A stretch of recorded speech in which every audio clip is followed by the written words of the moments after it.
Hi, everybody. Welcome back to Friends of the Facts. This is our second day of our News Literacy Fair. And I'm Kiely. I'm the Lee Hills Chair in Free Press Studies here at the Missouri School of Journalism. Before I introduce the guests for this session, I just want to remind everybody who's watching this live that you can ask questions via the chat function in the conference hub. So please send us any questions and we will ask our guests. And without further ado, I will introduce those guests. Here with me in the studios of the Reynolds Journalism Institute are three folks from the Daniel Boone Regional Library here in Columbia, Missouri. And the first is Lauren Williams. Say hi to everybody, Lauren. Hi. And Seth Smith, her colleague, and Angela Scott. So they have all been working on a program that I want to talk to them about. And also with us joining remotely from Washington, D.C. is Tara Susman-Peña. Tara works for IREX, which is a nonprofit, non-governmental institution that has worked internationally on all kinds of issues, but news literacy is one of those. And Tara can tell us more about IREX's mission. But Tara worked with the Daniel Boone Regional Library on a news literacy program. And so I first want to start with the librarians. Can you tell us a little bit about what gave you an idea, what inspired you to launch a news literacy program out of the Daniel Boone Regional Library? And first, because not everybody who's watching is from Columbia, talk a little bit about the Daniel Boone Regional Library and who you serve. Sure, I can take that first part. So Daniel Boone Regional Library, it is a 2-county system. It serves Boone and Callaway counties, so a little over 200,000 folks, I think, total.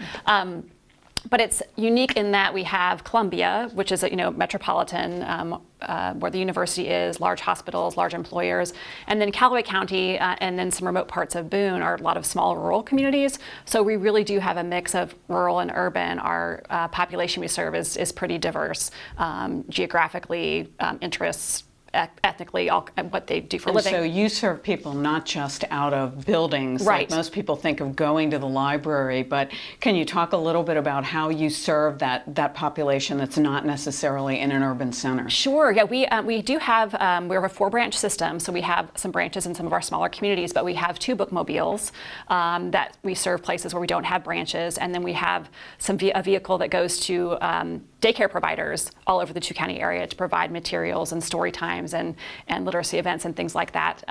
We have a book bike. We have locker systems in a couple of our smaller towns where you can go online and place items on hold and pick them up at the grocery store in one community or at our branch library in another. So we try to be pretty creative. And then, of course, with all of our digital services, too, we really promote those heavily for people who may have internet access but can't get to a branch. So you decided that you wanted to run a news literacy program. Why, and how did that get started? Yeah, I can tackle that one. So really the term fake news started really cropping up around 2015, 2016, quite a bit. And libraries were starting to tackle this a little bit at the time, but then ALA came out with some really good literature. The American Library Association came out with some really good literature about it, and we just started thinking, we should get some sort of presentation going so that we can really help educate our service area about media and news literacy. So a former staff member, Jake Parsons, it was his name. He was a librarian at the library and moved on to another library in Austin. But he started the whole program and put together the presentation and actually did quite a bit of outreach in presenting with that. The presentation, though, was not very nonpartisan. There were a lot of memes in there that we subsequently took out. So basically, it was clear to me that we needed to maybe revise this in 2019, and that's when the first Friends of the Facts came along, which was, I guess, July or August 2019. Yes. So we came here. I came here, met Tara and talked to IREX as well extensively about, and you, and really started thinking more about how we can make this more professional, how we can make it more nonpartisan, how we can team up, IREX and the university and the library too. And the ball really got rolling. We decided to apply for a IMLS grant, which is... So what is IMLS? So it is... Help me out here. It's an Institute for Museum and Library Services. Yeah. So it's that part is of a state grant? It is a federal grant, Federal but it's grant. administered by the Missouri State Library. Okay. And I'm being very specific because I Yes. think we do Sure. have people who will be listening, either are listening live or Exactly. will be listening Who are also subsequently, who might librarians. want to do something like this. Yeah. So the more detailed you can be about what you did and how you did it, I think the better. Yeah, Spotlight on Literacy was the name of the grant through the Missouri State Library that's funded by IMLS, Right. but I think other state libraries probably have similar grant opportunities. Yeah, for sure. So we applied for this grant, and we met for lunch. We did, in yes. November of 2019, and this was all before COVID started, and really kind of got an idea of what we wanted to do, teaming up. Presentations that were collaborative, as well as getting out into the broader community. And then in January, I believe it was, we all convened here at the journalism school for a larger meeting, a focus Yes, group a real about design how to section, which we'll brainstorm. have Tara talk a little bit about. Yeah. And then we were all set. We were all set to go. We applied for the grant. Lauren and I were at a conference in Nashville, and we were finishing up the grant, and COVID was really starting to hit the horizon. And then boom, it hit, and everything changed. Yeah.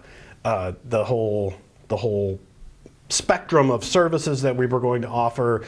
The staff training, there was a whole staff training component that IREX was going to come in person to do for our staff development day. And we really did envision, in the grant, we had laptops and projectors. We were going to go out where anybody would have us, church groups, civic organizations. We were going to go everywhere with our little... we were going to meet the people where they were at rather than have them come to us. Yeah. We were going to go there. Yeah. And then COVID changed everything. So then we had to think, as everyone did when COVID happened, like, how are we going to continue to do these things? This is a grant. We have a grant period where we need to, spend this money that we're given, but also like inform the people. What are we working on? What are we doing? Yeah. And so, I don't know, Seth and I were just sitting in my office one day, we were like, what are we going to do? And so Seth mainly put it together, but we're like, we'll just do this on Zoom and just try to figure out how to do programming on Zoom.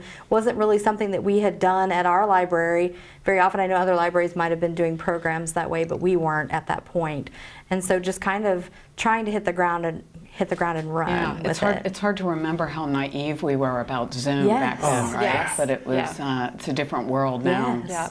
And it also I wanted to go back to sort of the origins here, that the reason IREX is involved is I recommended that you partner with IREX because, and why did I do that? There are a number of really great news literacy projects out in the field, and people who are listening to this conference are going to hear from just about all of them. But IREX is working primarily with adults. And a lot of news literacy programs are focused on younger people, students, which is also a very important constituency. But I felt that your audience was an adult audience. And I also felt that demographically it was so varied that it was a really good candidate for an IREX project. And so I want to bring in Tara now to talk a little bit. Tara, maybe you can say, just like the librarians did, tell us a little bit about your organization and what you've done so far in the news literacy sphere, and then you can talk more specifically about the project here in Missouri. Sure. Hi, everybody. Yes, we can hear you. So IREX, I'll just say a very small bit about IREX. We're a global development organization. We've been around actually over 50 years. And our mission is about building more just, prosperous, and inclusive world by empowering youth, cultivating leaders, strengthening institutions, and extending access to quality education and information.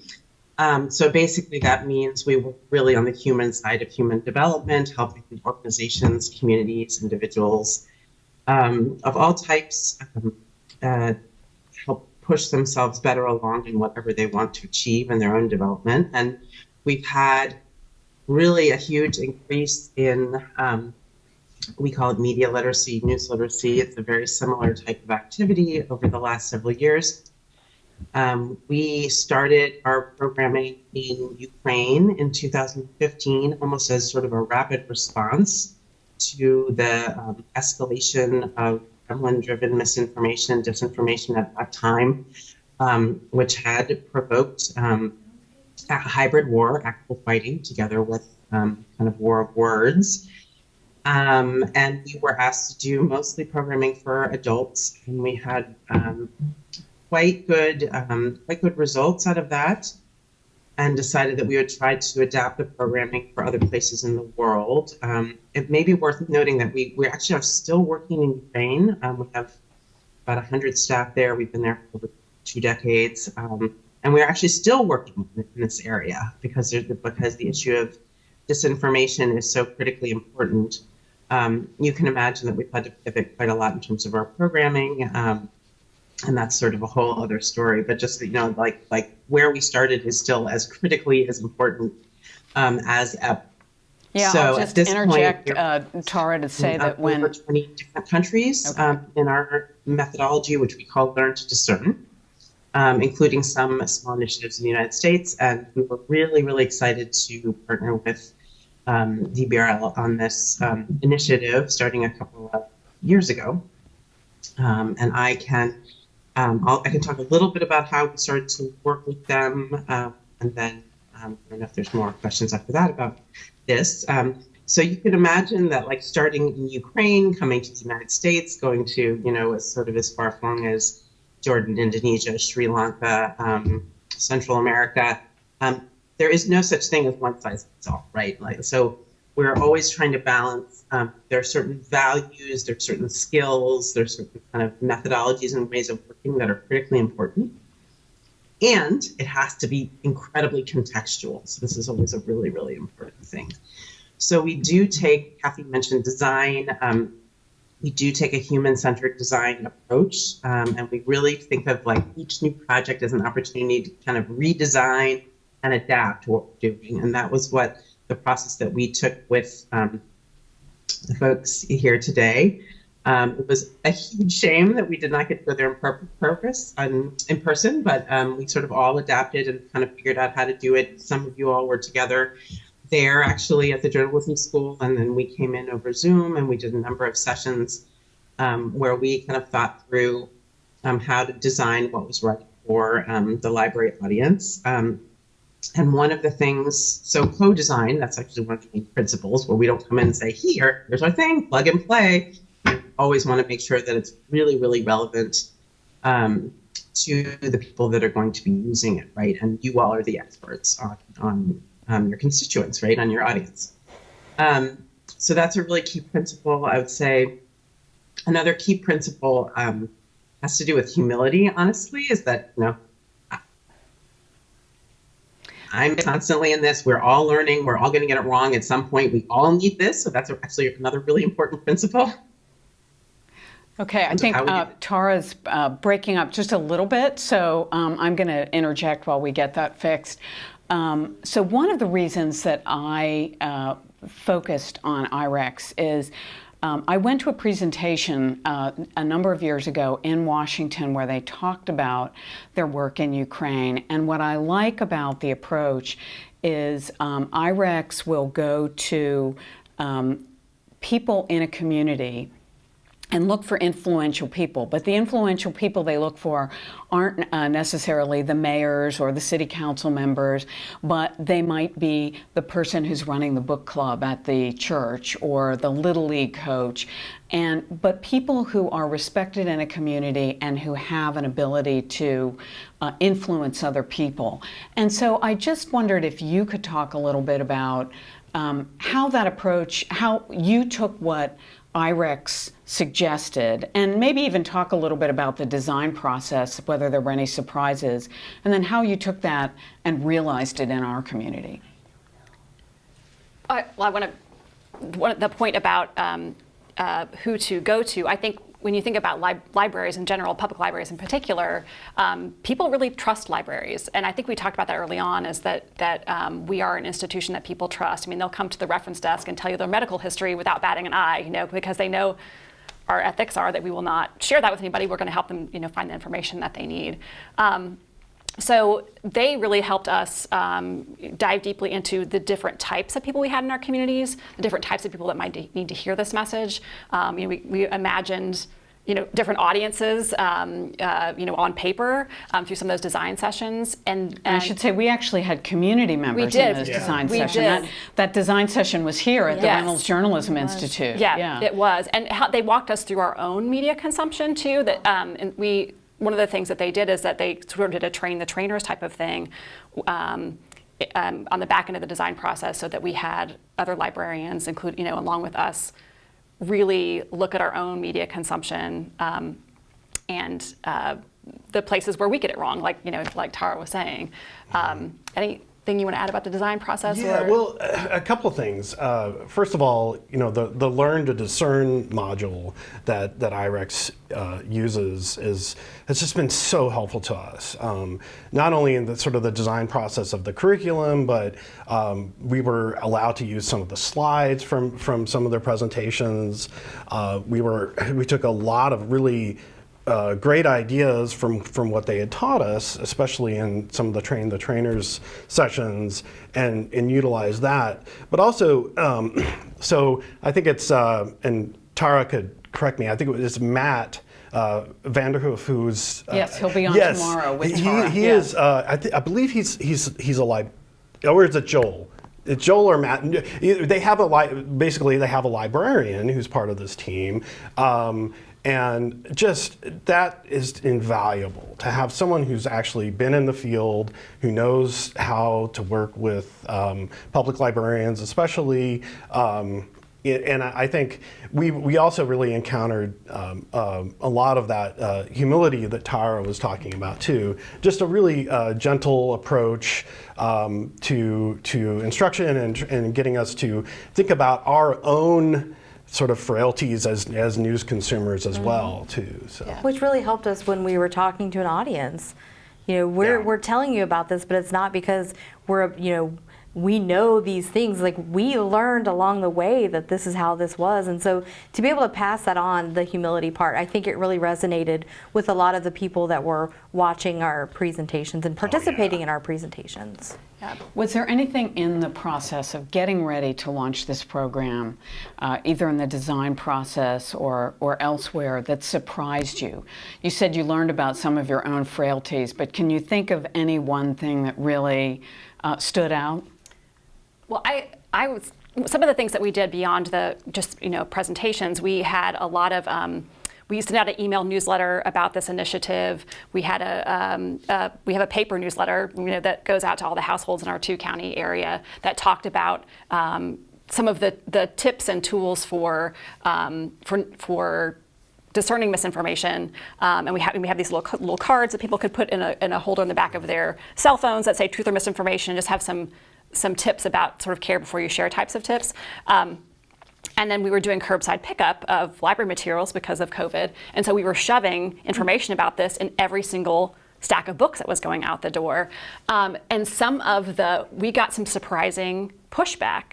I had a lengthy phone call with a woman who said, I thought that libraries were neutral, and just using the words media and news, even information, people saw that as some sort of left-leaning bias, which was surprising. And so we really had to think about and retool some of the ways we were talking about this initiative. One of the phrases that IREX uses is it's nonpartisan skills building. So we hit that really hard. Like, we're not telling you where to get your news. We're not saying, Republicans are good and Democrats are bad, or vice versa. Like, we really want you to recognize where you're getting your information from and dig deeper and have some tools for vetting that information. So, it was so fraught. I mean, with COVID, the health misinformation, we really started this program as a response to misinformation around elections.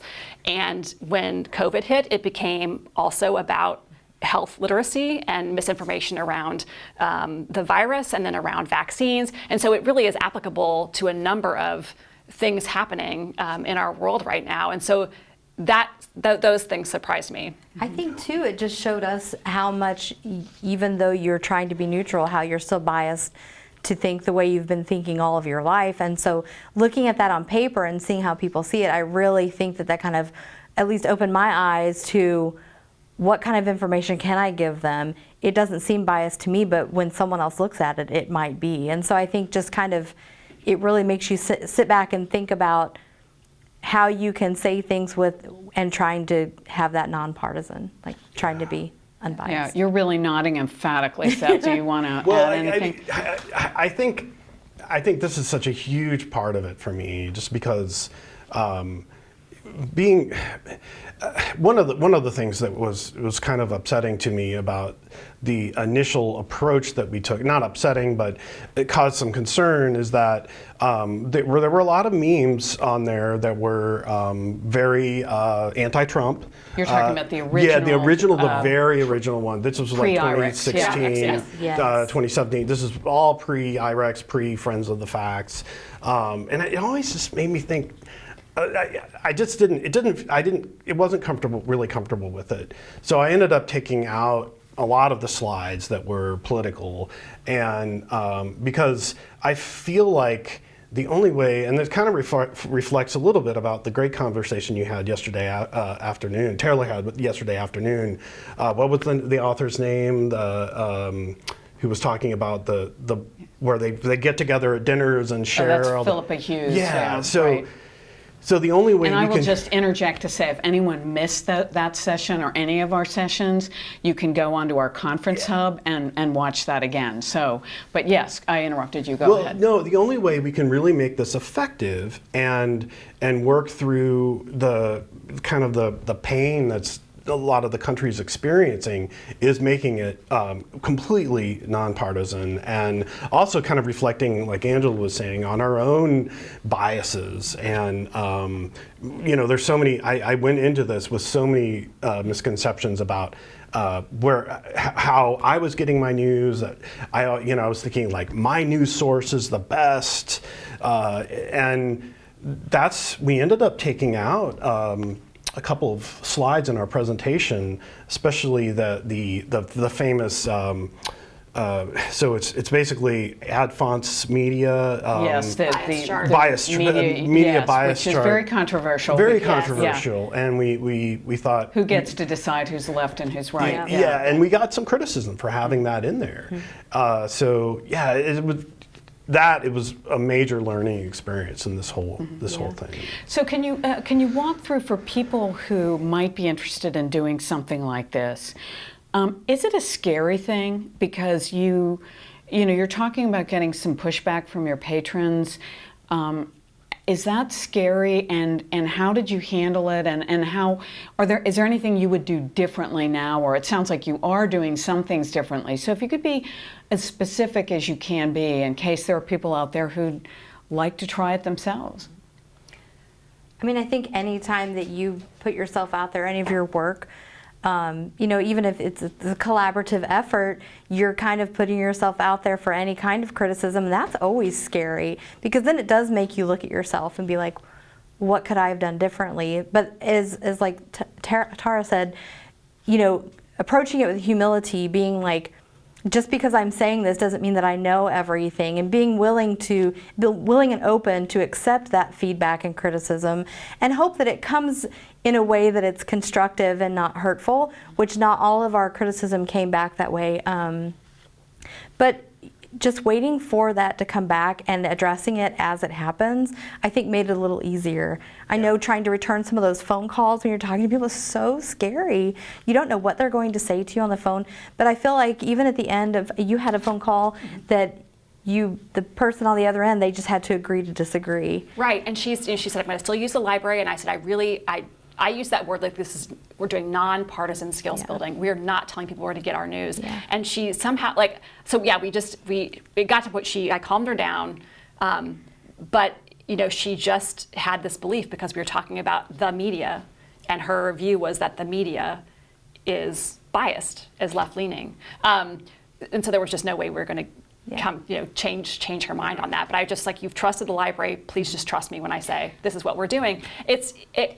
I think it can be scary, but you just have to come at it from a place of this is what our intent is, this is what the library's mission is, this is nonpartisan skills building, and I'm just asking you to believe me, when I say that. Philippa said something very interesting in the conversation yesterday with Taylor Freeman, which was assume good intentions. Yes. And I think if we come into it assuming good intentions, even if somebody's criticizing you, right. if you can say assume good intentions, you can sometimes have a better interchange. We get this a lot in the media because as a journalist, you're putting your work out there, as you really well put it, Angela, and sometimes people don't like it. And but often, if you can take that criticism and not personalize it, I think whether or not you end up agreeing with the criticism, you have at least considered it. And I think that's what we're really asking each other to do, right? Consider each other's point of view. Right. And one of the things we talk about in the presentation is confirmation bias.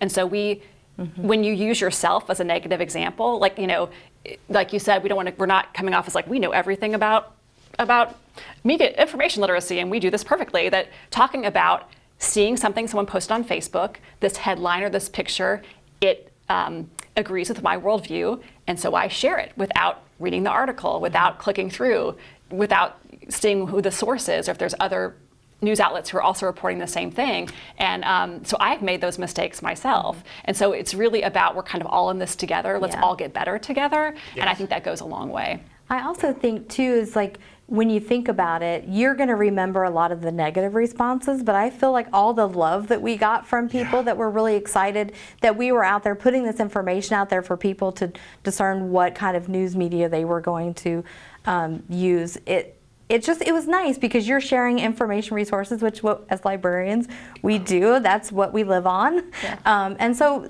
trying to remember the positive parts about those two was really helpful when you think about it. So. And what would you say generally, what percentage, was it primarily a positive reaction or how would you just say? Yes, overwhelmingly positive. Oh,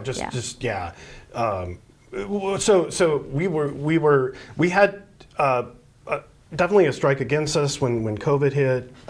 We had to go all online. We couldn't do any of our outreach through, basically we bought these laptops and a projector, and we were going to reach out to all these communities. And so that was, retooling that was so hard. And we finally figured out, well, we can do this, we can do the Zoom platforms, we can learn this, get on the Zoom bandwagon. And so we really started sort of retooling the whole project. But that, the election of 2020 and subsequent events after that really, well, let's just put it this way. We got a lot of interest in early January of 2021 in this whole project. It was mainly kind of a slow build up, and then all of a sudden we got so many requests for this, and especially it was a wide range of organizations. It wasn't just what were some of them examples? Yeah, it's a great So give us an example from what to what. Yeah, a great example. So we get a request from a Lutheran church, for instance, that the Shepherd, let's see, what's this called? It's the one that's on West Boulevard. We got a request from them to do a presentation. And then we got from the Rotary Club in Fulton, which was definitely a different demographic than some of the some of the presentations we did in Columbia. So, and Lincoln University. Yeah, Lincoln University, just a very wide subset of people throughout our service area. I think that's the hard part too, is being on Zoom. It might be easier for people to kind of give you some negative feedback, even though all our feedback, most of our feedback was positive. In person, I wonder how differently that would have gone. So there's something about being in person that can make things, it makes you more real as a person, standing in front of other people saying these things. And you can have those after the program The after conversations. program, People can come up and talk to you that you can't have on Zoom. So I wonder if you would have had some more in-depth conversations. Yeah, I think that's absolutely true. Yeah, we talked yesterday about the importance of having face-to-face encounters. And so in some ways, we had to pivot here on this conference. We had hoped to do this in person. And I think we're as much a victim of gas prices as we are of COVID. Yeah. But I think, but we're sitting here face-to-face, and I think the idea of being able to have human interactions and seeing each other as human beings, seeing the humanity in each other, really goes a long way to what Philippa talked about yesterday, which is assuming goodwill. Right. We have a question from one of our viewers, which is, how do you avoid burnout? And the viewer says, it seems so hard when you're surrounded by so much misinformation. I was thinking about, this the metaphor that comes to mind is it can feel like you're trying to put out a fire with a squirt gun.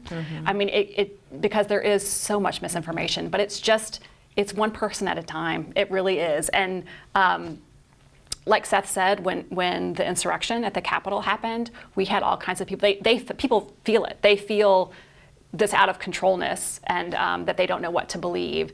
And so you can kind of be a beacon and a help for people who are trying to wade through and figure out what's true and what's not, and where do I even begin to know that. And so I think we've wrapped up this grant, but we are thinking about how we move forward. In addition, now that we can do some more outreach presentations, but also how we integrate some of these skills into our technology classes, for instance, that are starting back up, and how we just make it a part of our part of the curriculum for all of our technology-based classes that we do, and just integrating it into other programs and things, so that it's less overwhelming, I guess. And as far as burnout goes, it just feels so important. It just feels really important, and because of the positive feedback we have gotten, that's been kind of enough, I think, to keep us going, even when we do get some of those folks who I don't put a enjoy it. video on our conference hub where I talk. It's as close to a lecture as I generally come to giving, but I sort of look back over the course of my career as a journalist and how the media has changed. And it's just so profound. And I wonder if you as librarians could reflect a little bit over the time that you've been librarians. How has the information ecosystem that you operate in changed, for better and for worse? Wow.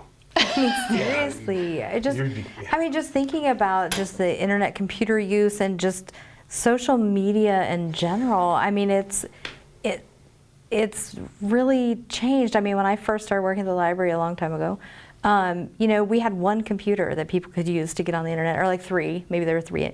But still, it's amazing now. It's like we have these computers, but people are walking around with their devices and constantly looking at social media and sharing things. And it's just kind of one of those things, we're seeing this transition. I never thought it would happen to be like that, and that I'm part of that consumption. I'm walking around with my handheld device, constantly in connection with the world, essentially. I don't know, it's very strange and surreal to sit back and think about, the first time I saw the internet in 1995 or whatever, and I was like, nobody's gonna use this. This is useless. What is this for? Yeah.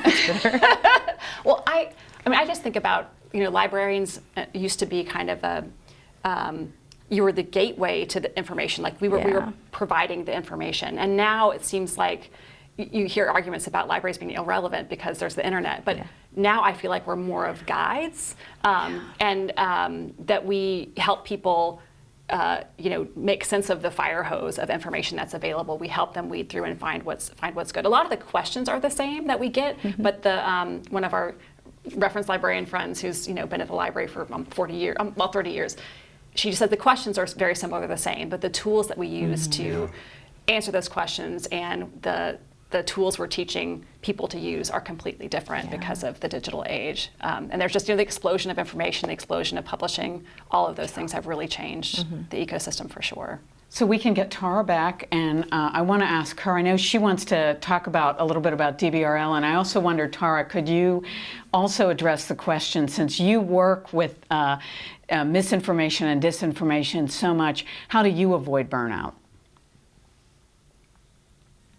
That's a really, really difficult and excellent question. How do I avoid burnout? I mean, I think the question is really excellent. I'm really glad that it was asked, and I think increasingly we are actually putting these considerations as part of the suite of programming that we're doing in what we call Learn to Discern, which is why the words news literacy or media literacy perhaps don't completely encompass it. And in fact, the program that Matt Vander Werf and I will do tomorrow is about digital wellness. It speaks really to exactly that. Because we're spending so much time online, because we're so overwhelmed by information, and sometimes the information can be really personally affecting. I find that working with disinformation can be very depressing, honestly. It can make one lose hope. It can really affect one on a personal level. To really admit that and try and face it head on is increasingly kind of part of our programming itself. And I would say that probably at the beginning, within the first year or two of incorporating this in, we're hoping to learn from also other participants in this conference about what you do on this. I also want to share something that one of the community members said, your community members in the design process for your program. I remember one of your community members, we were sitting upstairs in the Reynolds Journalism Institute, and she said, you know, people in my community, they don't believe anything anymore. They just don't know what to trust, and so they don't trust anything. And I remembered something Tara said. It's just emblazoned on my brain. She said, and that's exactly what Vladimir Putin wants. Yeah. And I think that is so profound. I mean, as somebody who spent much of my career covering politics and writing about politics in our political institutions, it's so important to, we talk in journalism school all the time about the importance of having healthy skepticism, but not letting that shade over into cynicism. Because if we become cynical about our country and our democratic institutions, we're in danger of losing them. And I know I, as a journalist, sometimes I've thought a lot about this recently, that the idea that have we been too critical? Have we been so critical of our institutions, which I think is part of our job? We have to be watchdogs, but do we need to do more positive stories just to remind people that we do have a government that often does work, and we do have a country that we should be really grateful for? And so that's just something that, from my perspective as a journalist, I think about. But I do think this notion of getting so cynical that we give up it's very dangerous. Yeah, It's very true. yeah. It becomes this place where if people believe that there are no facts, that facts, there's no observable facts, or every opinion is just as valid as any other opinion, that's a real, where do you go from there? So yeah, it can be a scary place. So how do you address that? Have you come up with a good answer when you talk to people? Well, it's very interesting, and kind of swinging back to IREX, one of the last meetings we had with them, where we were telling them, specifically Tara, about the frustration we had with getting some of this feedback about how media literacy has a left-wing bias, and we were also talking a little bit about, I think we even got a criticism about using the word facts. Is that so? I remember you saying to me, facts are a trigger word. Yeah. So we were trying to figure that out, and really, we are kind of in this weird post-truth environment now in a lot of our the social media landscape, especially. And I remember Tara telling us something specifically that helped, is that there are set facts. There are truths that are immutable, like gravity, for instance, that cannot be refuted. And so if you can definitely be nonpartisan, and you can be open to all sides of the political spectrum, but you do need to stick with the truth as much as you can in these presentations, and trying to help people get to the truth too. And that is we might talk a little bit more about how we constructed the presentations, but that's kind of it's a multi-step process. It's actually doing something like we had this term, basically, if you see something that disturbs you, you take a step back. Name it to tame name it. it to tame it. Yes. And just kind of reflect on it a little bit, and give it some time, and don't. I think the main thing is, so much of our media and so much of what we see is it generates so much emotion that I think kind of working through that and trying to basically get to a point where we're not using emotion as much is important. But it's hard. It's a really hard. Well, I think one of the things that's important to remember, and this was another great phrase coined by Philippa Hughes, our guest yesterday, is there is an actual financial interest in ginning up conflict. Right. And she talked about the polarization industrial complex, and it really does exist.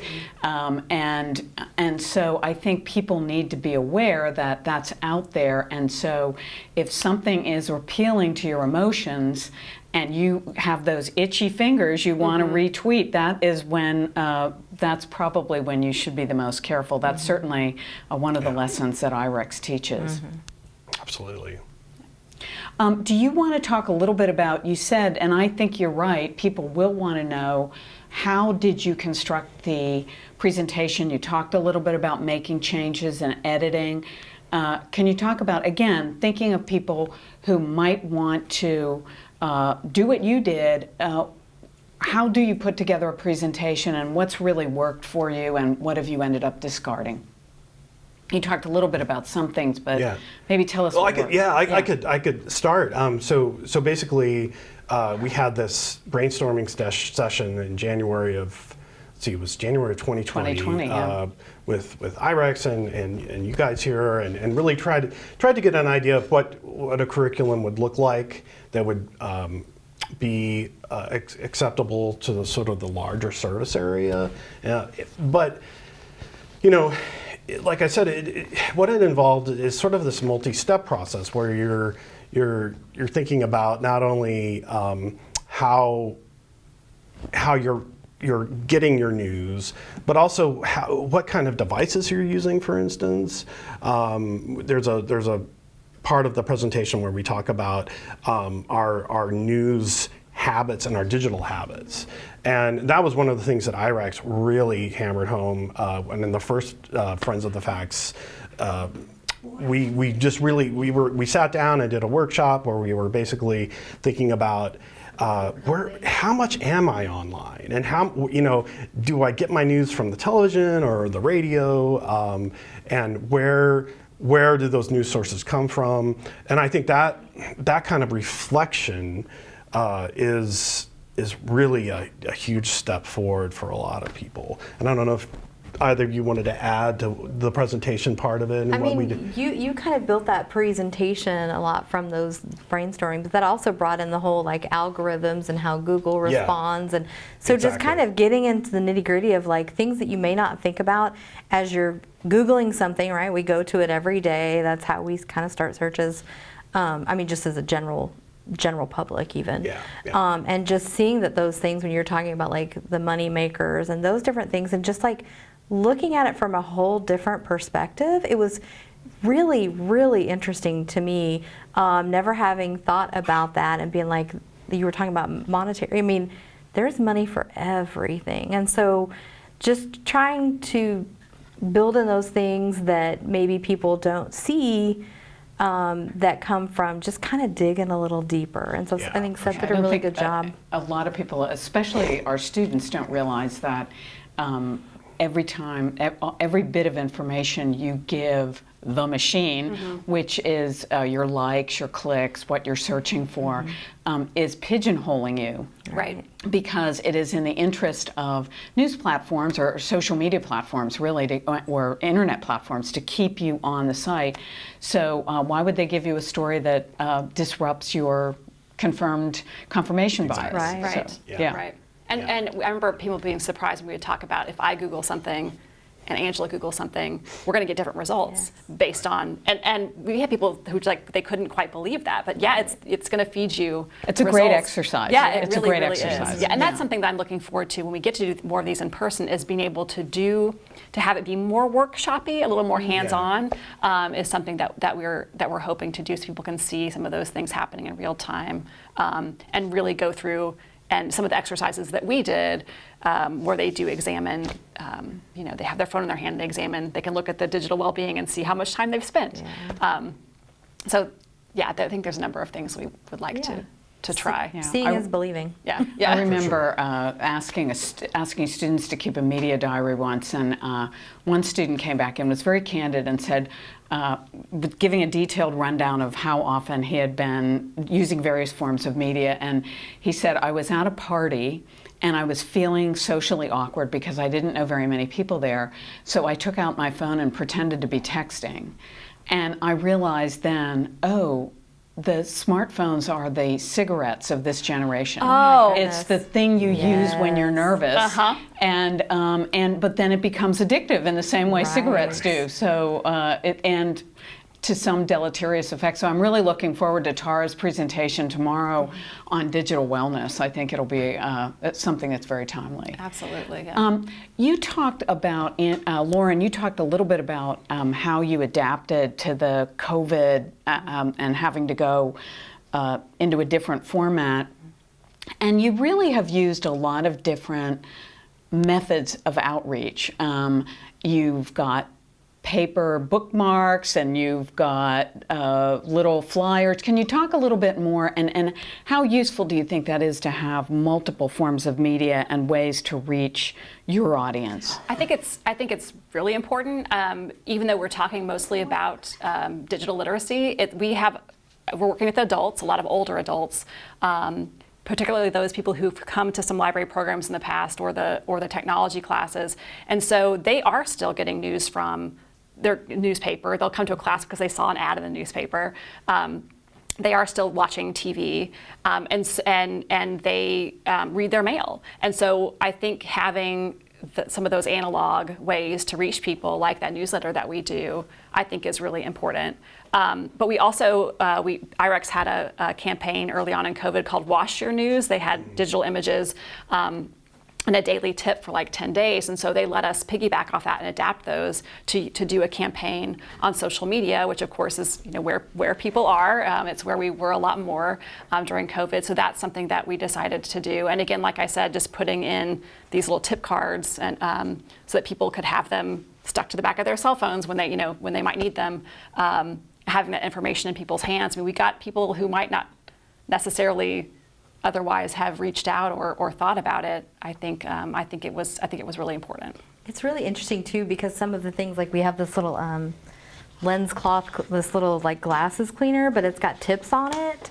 And so having this, kind of, people love swag, so they'll pick one of these up, right? Because I need something to clean my glasses, not knowing maybe that there's tips. Or your screen. Or your screen. Yeah. That, kind of like giving you little tips on how to consume your information, or, find out before you share. So just these little things where people can have these in their house and be like, oh, I never really read this, and maybe learn something. So that was very helpful as part of our grant, to have some of those things available for people to take. And we still, I did a presentation recently for the Daughters of the American Revolution, a local chapter, and it was about programming and literacy for adults in general. But I talked about this. I spent like 10 minutes talking about this initiative, and I had 2 people come up and like, my grandmother needs, can I have, like they wanted the handouts and like the books, so I can, like, I really need to talk to my grandmother about this, which I thought was an interesting response. So that's, you mentioned something else that I think is important. You also distributed books. We did. Can you talk about that? Sure.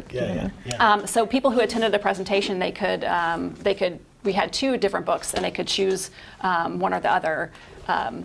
Into the 2, right? Yeah. Okay. But absolutely free. Yep. It's part of the grant. So. Yeah. Which I think it made it very more popular for a lot of attendees. You know, you bring in a lot of people with free stuff. So, Swag always gets it does. It does. I want to give Tara, we're coming to the end of our hour, and I wanted to see, Tara, was there anything IREX learned from this experience that you're carrying forward in some of your presentations or programming? Yes, I think we're always learning, for sure. I think it was really, really useful to go back to a little bit earlier in the conversation for us to be kind of engaging with the librarians throughout the whole process and really hear what it was that they were struggling with. Some of the things that Seth mentioned about how do we deal with a situation in which, you know, the word fact checkering, that was like, wow. And I think it actually supported a lot of the conversation is more widespread now, unfortunately. So, I mean, really having that perspective from what it's like to be on the front line, and also as sort of the trusted information leader was really, really useful. And I guess I also just wanted to mention, I thought that their approach to sort of iterate, I would say, on what they developed. So starting with an initial presentation, then coming back and conferring amongst each other, and then they put us in a few times to sort of say, you know, here's some questions that we're grappling with, which, by the way, were, you know, amongst the most difficult questions for me that you can imagine trying to deal with, like this idea of facts being triggering, or sort of, you know, what do you do when fill in the blank. These are all really, really, they're front lines here. So, and I think that was incredibly valuable and useful to have this really as part of the process, like this kind of approach to reflecting, sharing, and adapting way. So let's walk people, we have a few minutes left, let's walk people who might be interested in doing a project like this. First step, second step, what would you say if another librarian, and I know we have other librarians who are registered for this conference, so how do they start? Dive in with both feet. Yes. For sure, yeah. Jump in with both feet. You're gonna make mistakes at the beginning.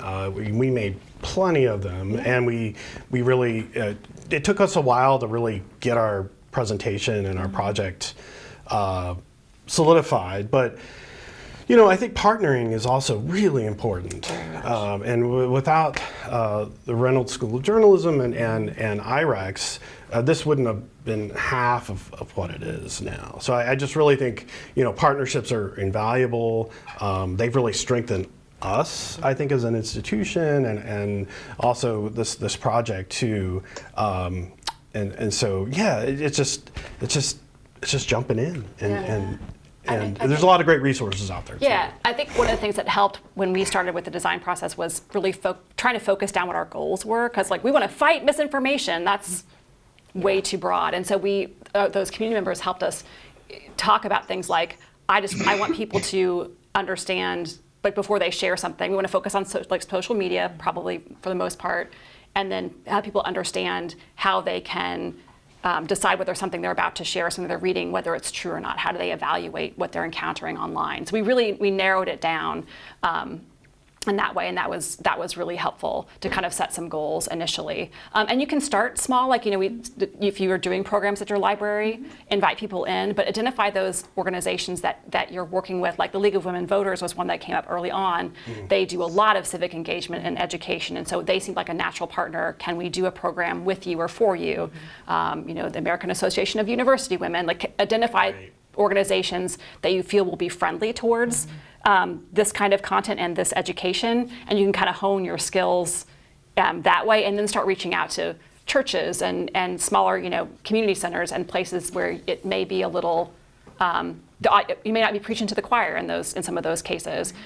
So I would say setting those goals and then starting small, and then like we're doing, branching out their presentations, moving towards more workshop type things, and then also integrating it into other aspects of our programming that we do. I also think having the grant, because then you're on a timeline, it kind of Yes. forces you to stay on track. And I know that that's a big problem for me. It's hard to stay on track, but then I had these goals that I knew that we needed to hit. These were deadlines, so we had these small deadlines that kind of held us to that because we were going through this grant period. So Right. that was really helpful to help us focus and like really, hone in on what are we trying to do.